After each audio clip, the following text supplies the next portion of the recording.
Muito bem, pessoal. Então, aqui eu vou fazer essa gravação da última parte, né, dos objetivos do problema 4.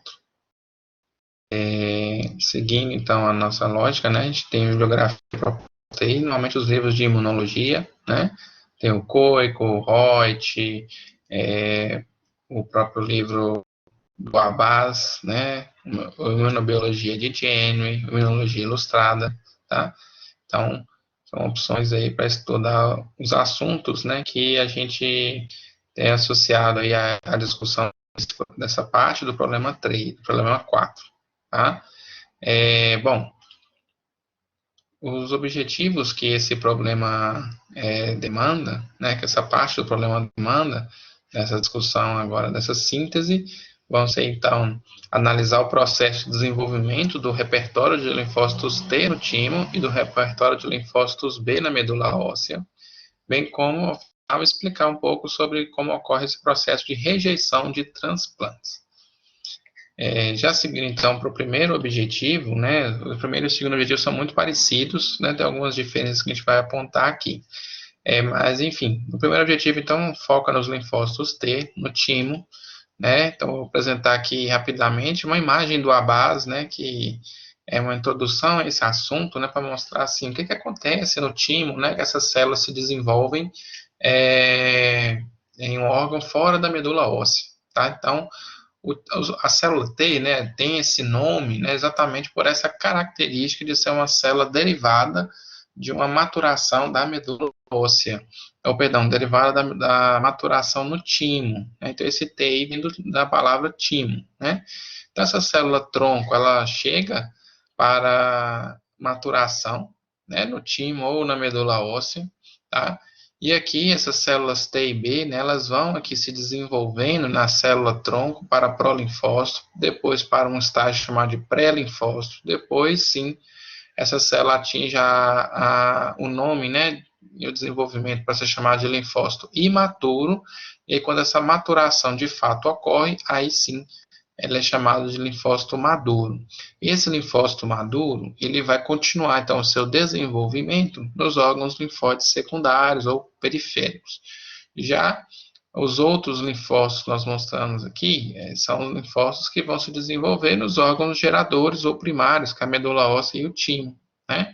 Então, basicamente é isso. O que acontece, assim, de uma forma geral, né, com essas células nesse período? Então, durante aqui essa fase, né, nos órgãos geradores, vai haver, então, esse comprometimento e proliferação, né, determinados aí por fatores de crescimento locais que vão estimular um rearranjo genético, né, nessas células progenitoras aqui. Então, do prolinfócito,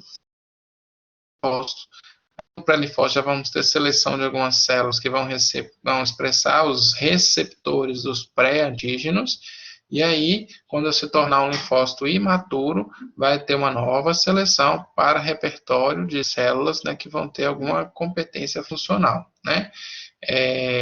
Aí, então, essa célula se torna madura e lá finaliza, assim, né, o seu processo aí, sua possível ativação, né, para que ela possa funcionar.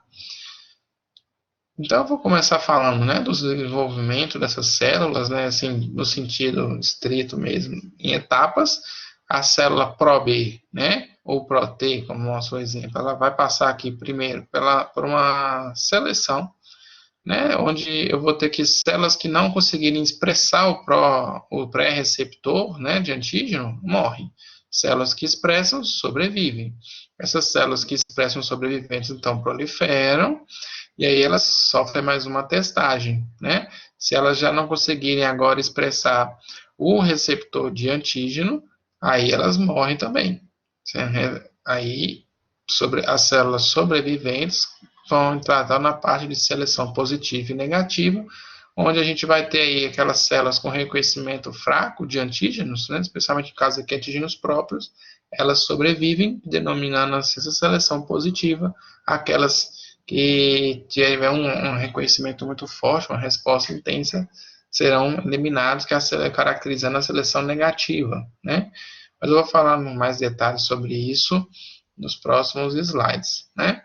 Bom, Bom, aqui é outro esqueminha, né, que mostra mesmo a mesma situação, detalhando um pouco mais as diferenças moleculares, né, que vão acontecer com essas células ao longo dessas etapas.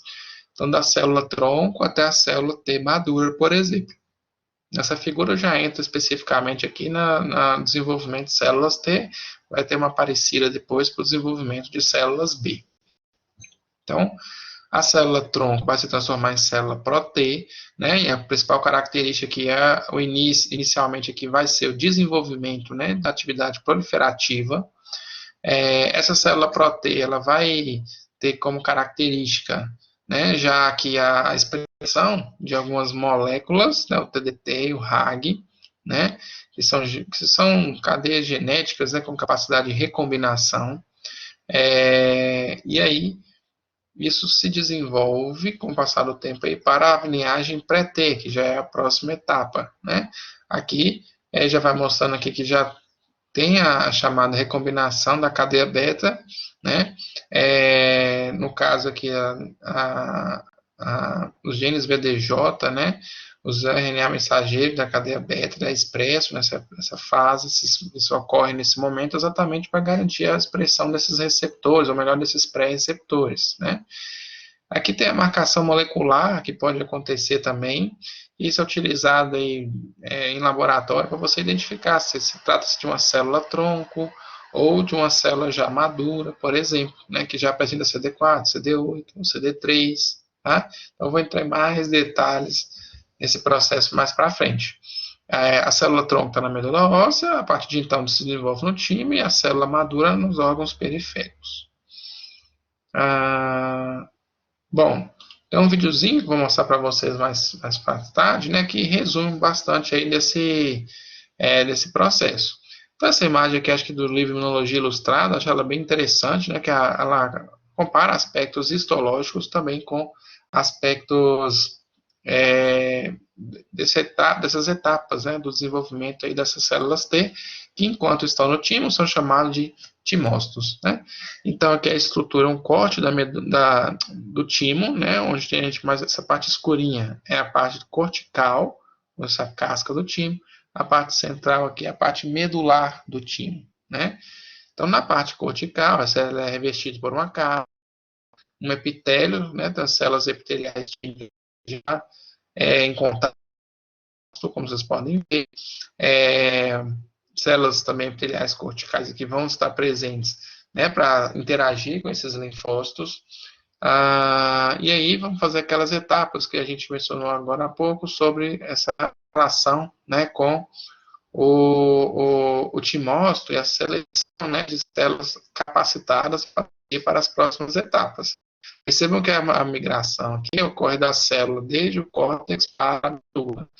Elas concluem até células já finalizando o seu estágio de maturação. Bom, vou seguir aqui.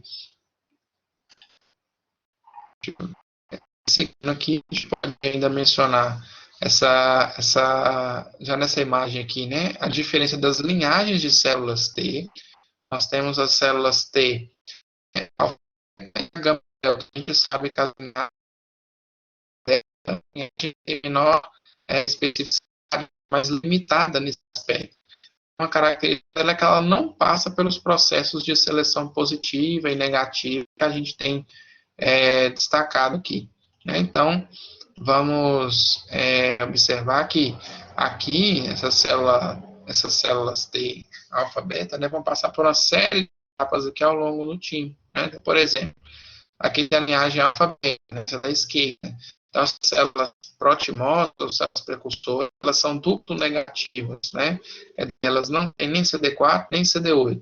Então, elas vão se diferenciando, proliferando, se diferenciando até ter capacidade de produção, por exemplo, do CD4 e do CD8, quando então serão chamadas de duplo positivas. Deixa eu ver se tem uma imagem aqui no outro slide. Fala isso, ó. Então tem aqui o duplo negativo, e de repente esse duplo negativo se diferencia e consegue se transformar em um duplo positivo, então ele tem tanto o CD4 quanto o CD8. E aí nas testagens, né, ele vai se ligar aqui ou MHC de classe 2 ou MHC de classe 1. Se ele conseguisse ligar algum deles, né, selecionando então o perfil chamado CD8, ou perdão, CD4 e o perfil CD8, né, e aí os que não conseguirem fazer nenhuma ligação são então removidos, né, são eliminados pelo processo de apoptose, tá? Não, pera, deixa eu voltar um pouquinho. Continuando, tá, a que a gente estava falando aqui, como eu mencionei, né, esse duplo positivo vai reagir, então, com o CD4 e o CD8, formando simples, a gente fala simples positivo, né, que vai ter o CD4 ou o CD8. E aí, essas células passam os processos de seleção positiva, né, então, sobreviver apenas aquelas células que não tiverem reações contra esses antígenos testados. E aí essas células vão ser os linfócitos T maduros que vão deixar o timo, né? E aí caracterizando as células T alfa-beta, que a gente tanto fala, né? Seguindo então, aqui tem um pouquinho, né? Resumidamente, em relação a T, uma atenção aqui, os receptores começam a CD4 CD8 negativo, depois CD4 CD8 positivo, o TCR tá alfabeta positivo. Os que não conseguirem essa positividade são então né, que a gente chama de uma seleção aqui negativa, né, se a célula não conseguir fazer reconhecimento de antígeno. Esse processo se ao longo do timo aí, para a medula tímica, onde eu vou ter o CD8 e o CD4 reagindo aí diretamente com seus antígenos, né? E aí aqueles que tiverem reações muito intensas vão ser negativamente selecionados e eliminados, como a gente já mencionou. E o CD8 então vai para a periferia, o CD4 para a periferia, né? Se tornando então a célula T madura. Aqui chama atenção ainda, vocês vão detalhar mais esse processo aí no estudo de imunotolerância, né? Onde a célula T CD4, né, vai desenvolver um perfil chamado de T regulador, com a expressão de uma molécula chamada FOXP3, né, que vai ajudar aí bastante nesse perfil de célula TCD4 aqui, que vai ser futuramente chamado de T regulador. Tá? Tem um videozinho, eu vou passar ele aqui para vocês, que dá uma pincelada também mais.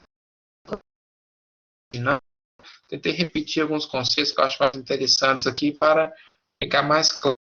Tá? Então, eu vou passar um videozinho aqui. As corticais tímicas desempenham um importante papel no destino dos timócitos. Neste ponto, os timócitos em desenvolvimento expressam ambos, o CD4 e o CD8, bem como um receptor de célula T alfa-beta. Uma célula que possui um receptor capaz de reconhecer uma molécula do MHC de classe 1 recebe tanto um sinal de sobrevivência quanto um sinal de maturação. Eventualmente, a célula para de expressar o CD4 e mantém a expressão de CD8. Os timócitos que obtêm um sinal de sobrevivência são submetidos à seleção positiva. Uma célula que possui um receptor capaz de reconhecer uma molécula do MHC de classe 2 também recebe um sinal de sobrevivência e um sinal de maturação diferente. Eventualmente, essa célula para de expressar o CD8 e mantém a expressão do CD4. Os timócitos cujos receptores são incapazes de reconhecer moléculas do MHC de classe 1 ou MHC de classe 2 deixam de receber qualquer sinal de sobrevivência e morrem por morte celular programada ou apoptose. Os timócitos que são capazes de reconhecer com grande avidez complexos peptídeos MHC de classe 1 ou MHC de classe 2 recebem um forte sinal que os leva à morte celular. Dessa forma, os timócitos capazes de responder a autopeptídeos antigênicos são eliminados por um processo conhecido como seleção negativa ou tolerância central. As células T sobreviventes migram do córtex tímico para a medula. Nesta fase, elas permanecem capazes de reconhecer autopeptídeos antigênicos expressos em outros tipos celulares, como as células dendríticas ou macrófagos tímicos, e recebem um sinal suficiente para fazer com que sofram a morte celular programada. Os timócitos restantes, agora células T, CD4 e CD8 maduras, saem do timo, retornando diretamente para a corrente sanguínea, passando pelas vênulas ou para o sistema linfático.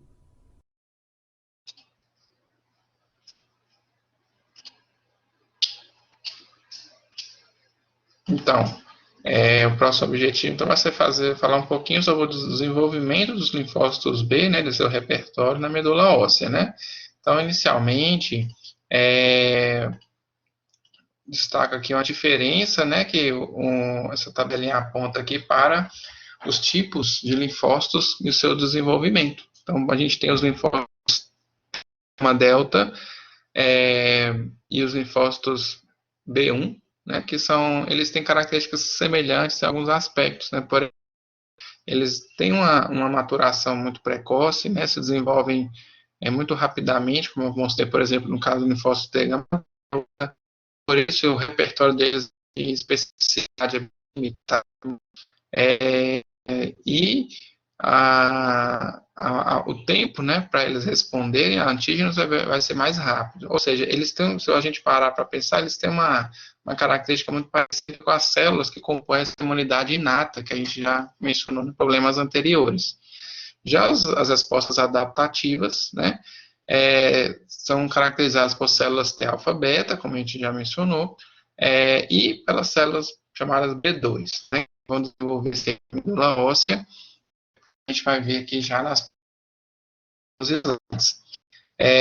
Bom, tem aqui então uma tabelinha, né, dos linfócitos B. E aqui é muito parecido com aquele quadro que eu mostrei da célula T. Esse quadro, gente, basicamente é o quê? Mostrando as etapas, né, da maturação linfocitária, tanto para T quanto para B.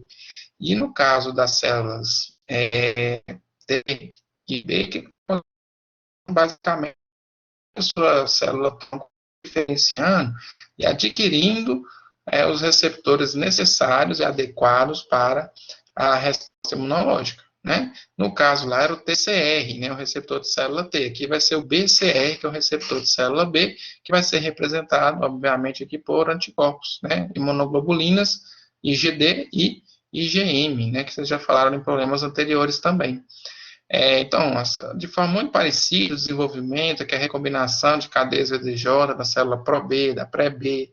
Então, para não ficar muito repetitivo, gente, o raciocínio é o mesmo, só vai mudar um pouco, por exemplo, os receptores de superfície, né, da célula T e B são diferentes, obviamente. O local, que isso aqui vai atingir a medula óssea quase que inteiramente, e só quando for para ter o desenvolvimento da célula B na sua maturação final, é que a gente vai ter aí a ação aí da célula, a ação dos tecidos periféricos, né, dos tecidos pode secundários. Bom, o que mais a gente pode... Assim, aqui tem uma comparação, né, do B1 e do B2, sendo que o B1 desde o fígado, a gente tem aqui a célula tronco hematopoética do fígado fetal, vai diferenciar-se em Pro-B, pré-B, depois o B imaturo, e aí ele segue formando a célula B1, que nós mencionamos no slide anterior. A B2 surge, então, da medula óssea diretamente, forma o Pro-B, pré-B, o B imaturo, e depois, nos tecidos secundários, eles vão lá se diferenciar, né, em outros tipos de célula B, mas agora com uma especificidade, como a célula B ou da zona marginal, por exemplo. Aqui a gente já tem receptores IgD e IgM, B2 aqui folicular. Então, aqui é um desenho muito esquemático, igual o outro lá que a gente viu para os linfócitos T, que também tem para os linfócitos B, né? Tem o precursor comum, aí você começa a ter a expressão de imunoglobulinas, alfa-beta, né? Começa-se a formação aqui, então, dos anticorpos, né, das imunoglobulinas, para formar-se os primeiros receptores. Então, começa a haver aqui já, nessa etapa aqui, né, a formação do linfócito Pro-B, que ele começa a formar a cadeia pesada, micro, né, do IgM, aí começa a expressão, então, da cadeia pesada e de uma cadeia leve substituta, a gente vê que aqui vai ter uma ação mais temporária, a célula mais tardia, depois vai evoluir para o pré-B, precoce, como eu falo aqui, né, e aí esse pré-B precoce continua a maturação, né, para a pré-B tardia, onde, a partir do rearranjo genético, vai formar aqui, né, as cadeias leves, capa e lambda, né, que caracterizarão, então, os anticorpos definitivamente, né. E aí saem da medula e vão para a periferia, né, com esse, no caso aqui, esse IgM, né, pronto para a ação, né, para atuar. Assim como também o órgão pode ser com esse desenvolvimento também do outro BCR do tipo IgD. Né? Então, aqui tem também uma comparação no B1 e do B2, na origem fetal em um e no outro peri e pós-natal. A localização, como, sei lá, né, sistema respiratório gastrointestinal, desses aqui, B1, né, e do B2, espalhados pelo corpo. Baixa diversidade no B1, alta no B2, né, isso também mais especificidade ao B2, memória imunológica basicamente apenas no B2, alvos de proteínas no B2, enquanto aqui no B1 seus carboidratos, né. Bom exemplo desses aqui vão ser as células sanguíneas, né, os anticorpos naturais produzidos aí contra antígenos sanguíneos, né? O isotipo dominante nessas células B1 vai ser o IgM e no B2 vai ser o IgD. Troca de isótipo é comum aqui, obviamente, em B2 e muito limitada, dificilmente ocorre em B1, né? Bom, então seguindo aqui a exposição, né? Falta falar então do nosso último objetivo, que vai ser o processo de rejeição de transplantes, né? Então, eu vou falar primeiro sobre o que são esses transplantes, como eles são caracterizados, né? Então, o transplante é quando você tem a transporte, né? A colocação de um órgão que não é de um indivíduo nesse indivíduo. Então, aqui uma estatística mais recente, mas que aponta aí que o transplante de rim é disparado o transplante mais comumente realizado no mundo, seguido de fígado, de pâncreas, né, ou de coração, na verdade, e o de pulmão. Então, mas o de rim, de fato, é o que mais se destaca. Aqui, então, mostra, né, a importância disso aí, porque são órgãos que estão relacionados ao aumento da qualidade de vida, o tempo de vida dos pacientes, né? Então, é um assunto aí que está cada vez mais crescendo, né, nas pesquisas científicas e fazer parte da médica de vocês. Bom, então aqui só destacando também, né, as características clínicas dos diferentes tipos de transplante de pele, né, pode ser feito isso quando a pessoa tem queimadura, ferida, úlceras, transplantes renais, no caso aí de insuficiência renal, fígado, no caso de distúrbios da atresia biliar, ou mesmo algum tipo de tumor hepático, insuficiências cardíacas e por aí vai. Né? Tem várias possibilidades, né, que tem alguns comentários que podem ser feitos com as características de cada tipo de transplante, deixar aí como curiosidade para vocês lerem depois, para não estender tanto assim essa síntese. Às vezes a gente teve alguns probleminhas já de internet aqui que pode ter atrasado um pouquinho, né? Seguindo aqui os conceitos, né, dos tipos diferentes dos transplantes. Então a gente tem aqui um ratinho rosa, né, um vermelho, né, um azul e aqui o coelho. Quando eu tenho aqui um ratinho desse vermelho aqui, que a gente fala que ele tem o MHCA, transplantando a outro ratinho do tipo A também, do mesmo MHC, esse transplante ele é aceito. Isso aqui vai ser chamado de enxerto singênico ou isogênico, tá? Esse ratinho, para ele, é autoenxerto, né?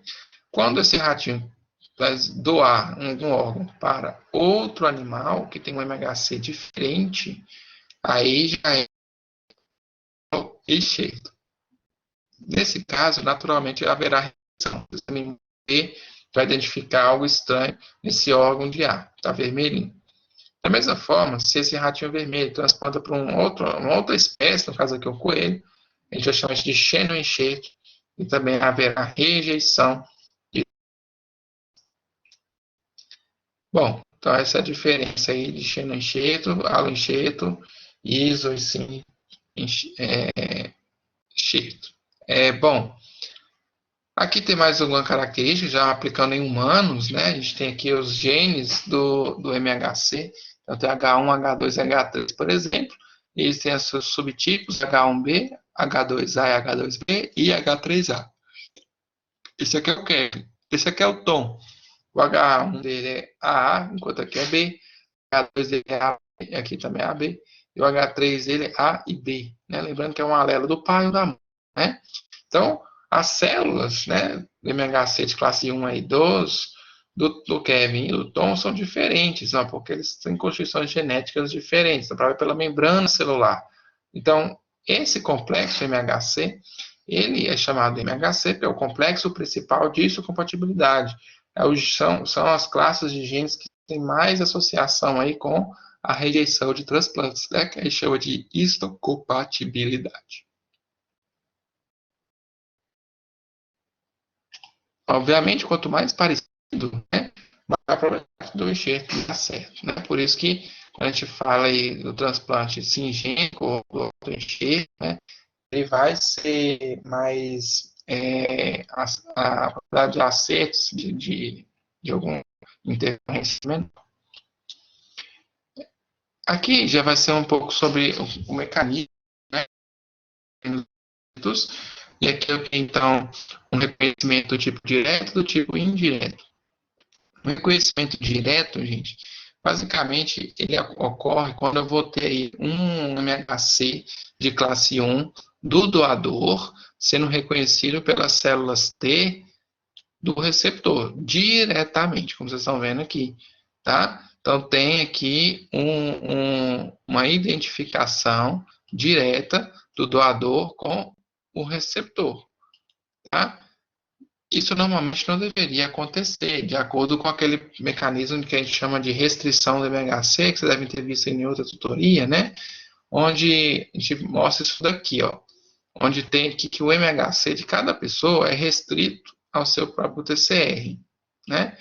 Então, esse MHC próprio só se liga ao TCR da própria pessoa. Então, se existisse um MHC exógeno, né, ele não seria identificado. Porém, não é o que a gente falou agora nesse caso aqui, né, do reconhecimento direto, né, desse haloantígeno.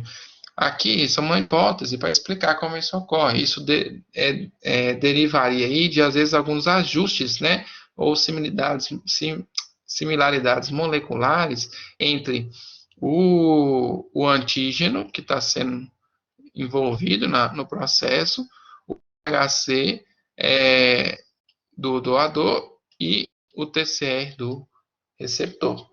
Quando a gente tem aqui essas configurações do MHC quanto do TCR e do peptídeo apresentado, acredita-se que isso pode gerar como se fosse aquela mimetização molecular, né?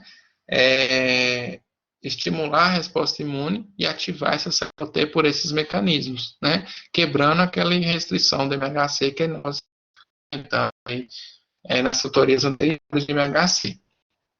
Bom, então, o mecanismo direto é isso, é quando eu tenho, então, a célula dendrite aqui do doador apresentando para a célula T do receptor. E isso ativa essa célula T e ela vai fazer as suas funções efetoras que vão levar à morte do indivíduo, da célula, né, que está aí apresentando esse antígeno, né? Então, como ativou-se para os peptídeos do doador, as células do doador vão ser atacadas pela célula TCD8, por exemplo, ou por citocinas da própria célula TCD4, que vai ajudar a estimular, por exemplo, o próprio TCD8, né? Tem um mecanismo indireto, né, de reconhecimento também dos haloantígenos, e aqui a gente mostra basicamente o quê? Eu tenho a célula dendrite aqui do receptor, né? Está reconhecendo aqui o MHC halogênico, ou seja, o MHC do doador. Ele fagocita uma célula, ou mesmo aqui, a estrutura do MHC, e aí, pela via endossômica, vai ver, então, a degradação dessas moléculas de MHC, e aí um peptídeo, um fragmento desse MHC vai ser apresentado para a célula TCD4. Aqui é chamado, no caso, de apresentação indireta, porque eu preciso de uma célula dendrítica do doador ter acesso a célula halogênica para apresentar os linfócitos T do doador. E a célula T, então, vai silenciar outras células, licenciar outras células, perdão, como, por exemplo, células B, que produzem anticorpos, né, específicos para as células, né, presentes aí no órgão doado. ou mesmo a ativação de macrófagos ali para a ação e destruição, né, das células do doador. Um detalhe que chama a atenção é que no mecanismo direto, né, a ação da célula TCD8 ela é bem evidente, porque ela consegue diretamente identificar o alvo. Aqui, como não houve, né, identificação de peptídeos do doador diretamente, como foi feito aqui, então quando essa célula TCD4 chega no enxerto para achar ali o agente, o antígeno, ele não vai achar o antígeno porque ele vai ter aqui fragmento de MHC, então às vezes esse fragmento não fica exposto. CD4, ela vai, a partir da produção de citocinas, estimular aí as lesões, né, que caracterizam, então, a apresentação indireta desse halo antígeno. Tá? Seguindo, tem aqui também aqui eu já expliquei, né, o mecanismo, então, de quebra da restrição do MHC. Resumidamente, aqui, então, pelo mecanismo direto ou pelo mecanismo indireto, transporte essas células ali até chegar no órgão linfóide periférico. Lá, elas encontram as células TCD4, TCD8, né? Apresentam, ativam essas células voltam pela via linfática ou sanguínea, chegando no órgão ali doado, né? O halo enxerto, e lá exercer, então, como eu disse, seu papel na resposta imune, como no caso da célula TCD8, gerando citotoxicidade, ou mesmo na célula TCD4, né, com a produção local de citocinas que vão estimular aí as lesões, né, que caracterizam a rejeição do transplante. Né? Seguindo, então aqui é o mecanismo, né, geral, onde você tem que desde o início até o final de como as células T atuam, principalmente aí nessa rejeição de transplantes. Bom, para finalizar, gente, vamos trabalhar com vocês a ideia, né, de rejeição das classificações das rejeições, onde nós temos aí a rejeição hiperaguda, né, e nessa rejeição hiperaguda, a característica dela é a velocidade, ela em poucas horas, ela manifesta-se clinicamente, né, e aí isso ocorre principalmente porque a pessoa já apresenta algum tipo aí de imunidade ao enxerto, né? Então, normalmente vamos ter anticorpos pré-existentes, e aí esses anticorpos, eles acabam, como se diz, esses anticorpos vão acabar gerando a ativação do sistema complemento, né, como dá para ver na imagem, com a ativação do sistema complemento, aqui, ó, aí você tem a ativação de um processo inflamatório rapidamente aí nesses vasos, né? E aí gerando danos endoteliais, esses danos endoteliais favorecem a ativação de cascatas de coagulação envolvendo plaquetas, por exemplo, e aí isso promove aqui muitas vezes a formação de trombos, né? E lesões endoteliais que podem dificultar a circulação do sangue, gerando hipóxia, né? E morte dessas células. Né? Então, tudo começa com anticorpos pré-existentes que identificam os antígenos no organismo e aí desencadeia uma resposta muito rápida, envolvendo principalmente o sistema complemento. Né? Aqui mostra, destaca aqui, por exemplo, os antígenos do sistema ABO, né? Que é onde essa rejeição hiperaguda é mais famosa. Tá? Então, aqui é a microbiota normal do corpo, né? Ela apresenta alguns carboidratos para as células B1, aquelas que originam no fígado, como eu falei, formam-se os plasmócitos que produzem IgMs que identificam esses antígenos do sistema ABO. E aí, esses anticorpos naturais reagem quando identificam de tipagem diferente, tá? Como vocês já sabem, né? Então, essa é a característica principal da rejeição hiperaguda.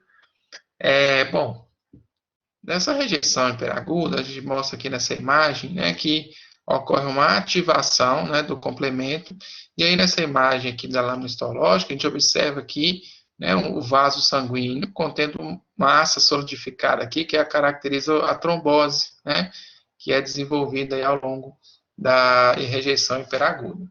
Bom, Tem ainda a rejeição aguda, né, que no caso aqui ela leva ao tempo, mais uma vez a grande diferença, né, pode levar semanas a anos, né, meses a anos, e ela vai ser mediada também, né, pela presença aí de antígenos, né, porém que são identificados com uma demora maior, né, um tempo maior para ativação dessas células. Então, muitas vezes aí a rejeição aguda, né, ela está associada aí com a atividade tanto dos linfócitos TCD4 quanto dos linfócitos CD8, a presença de macrófagos, de neutrófilos, né, e muita ativação de citocinas localmente. Então, essas características, né, vão ser bem evidentes quando a gente trata aqui da rejeição aguda, né, inflamação local, né, que gera que é chamada endotelite, e aí pode se formar alguns trombos também.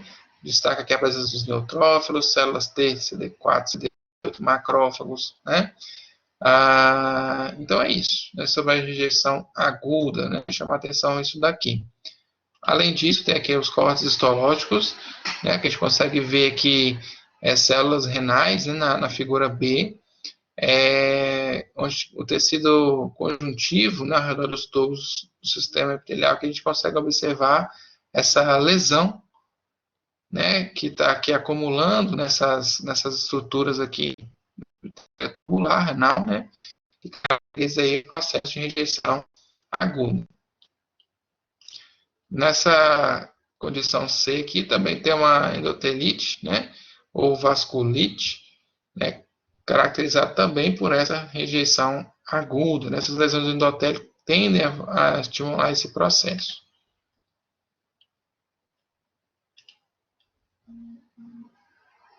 Bom, existe ainda essa rejeição aguda mediada também por anticorpos, né? E aí, no caso aqui, anticorpos que são aloreativos, né? Que vão ser formados, né, no paciente depois do transplante, né? Lembrando que na aguda, os anticorpos formados aqui vão ser depois do transplante, e eles vão contribuir então para lesões parenquimatosas, né? Porque, como eu falei anteriormente, eles podem também ativar o sistema complemento, desenvolver uma cascata inflamatória que gera trombos e destruição endotelial. A mesma coisa mostrada aqui, né? Nessa figuras patológicas, né? E aqui na figura C a gente consegue ver uma massa imunológica, né?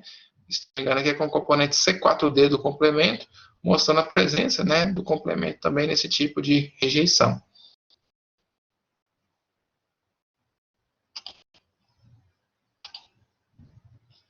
Bom, tem a rejeição crônica, a característica dela é o tempo bem maior, vai levar vários anos, né? Tem autores que falam assim que enxertos foram feitos para ter rejeição mesmo, e pode levar 20, 30 anos, mas a rejeição eventualmente ocorre. Que além do complexo principal de histocompatibilidade, existem outras estruturas, né, que a gente chama de complexo menor de histocompatibilidade, que podem gerar ao longo do tempo, né, em baixas estimulações, os processos de inflamação crônica. A característica desse tipo de persistibilidade é exatamente isso, a cronificação do processo, né? E aí a imagem mostra exatamente, como a gente vai falar, né, da hipersensibilidade tipo 4, né, o celular, as células inflamatórias, principalmente aqui macrófagos e células TCD4, pela produção de citocinas e de fatores de crescimento, estimulam a proliferação de fibroblastos que podem chegar até mesmo a obstruir a passagem do sangue aí com o passar do tempo, né? Então, gerando hipóxia e a morte do tecido transplantado. Só que, é claro, lembrando, gente, reforçando que nessa rejeição crônica, o tempo, né, ele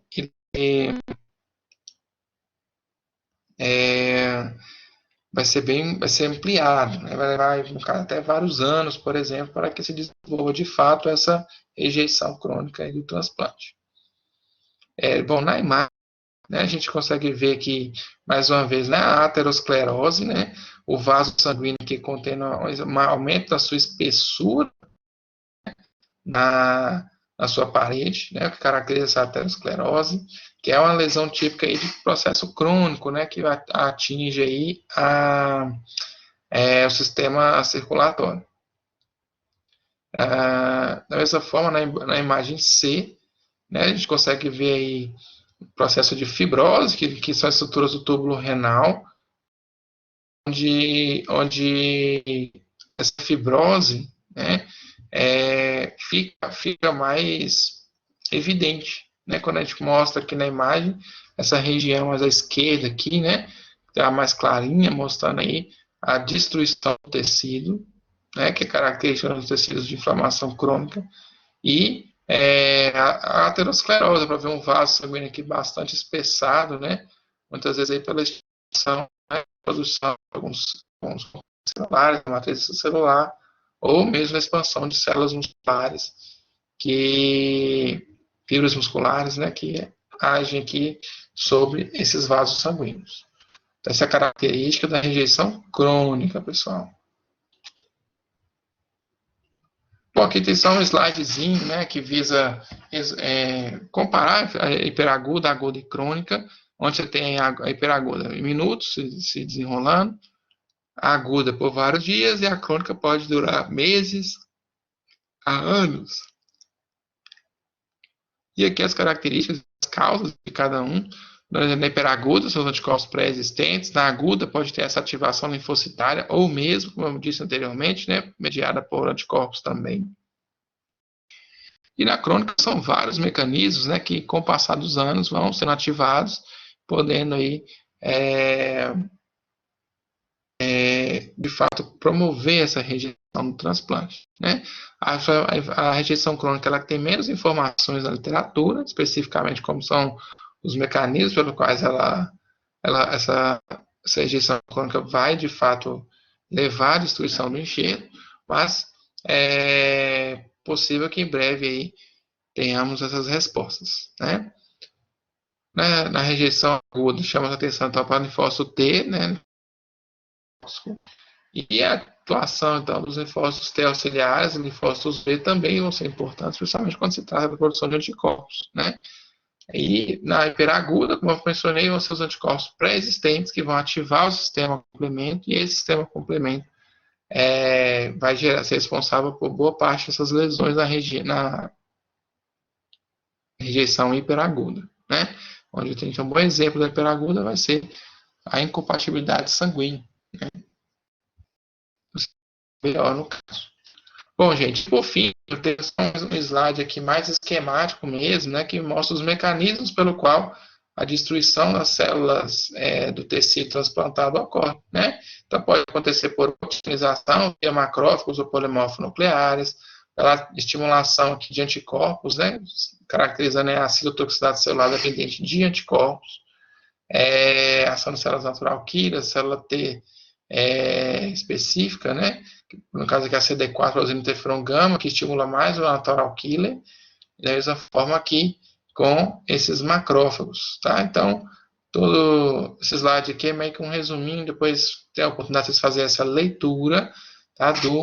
Da legenda aqui, que explica esse processo, que eu já falei quase tudo aqui, basicamente, né? E também é bom dessa imagem, eu gosto dela, que ela resume, né, os principais mecanismos aí da rejeição de transplantes, ok? Então, pessoal, sinteticamente aqui, esse foi o assunto, né, dessa finalização aí do problema 4. Então, desejo a vocês um bom dia ou uma boa noite, né? Uma boa prova, principalmente, também.